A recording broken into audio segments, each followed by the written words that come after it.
Alors c'est un très vieux projet que le projet du téléphérique. Il va naître en 2001 de l'explosion des AZF. L'explosion de l'usine AZF amène à reconvertir le site de Total. Et donc on va décider de construire un site médical.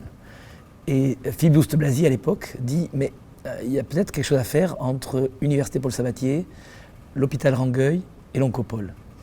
Et c'est le premier projet qui est fait avec ces trois destinations. Et puis ensuite on est allé sur une réflexion avancée avec le maire suivant, Pierre Cohen, qui lui aussi maintient le projet. Et puis en 2014, on se dit ce projet il a du sens, mais il faut l'élargir. Et on crée ce qu'on appelle le projet de Ceinture Sud.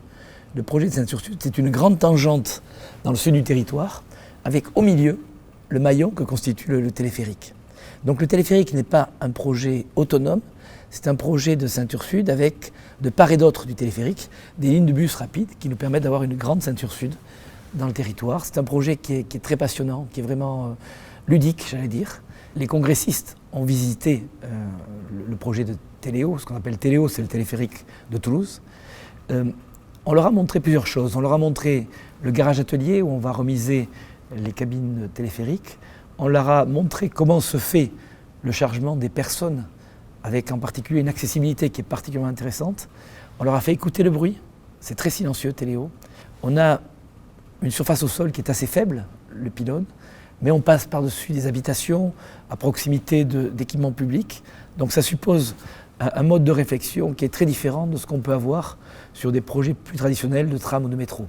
C'est techniquement quelque chose de compliqué. Ce sont des travaux qui ne peuvent être menés que par des entreprises privées de haut niveau.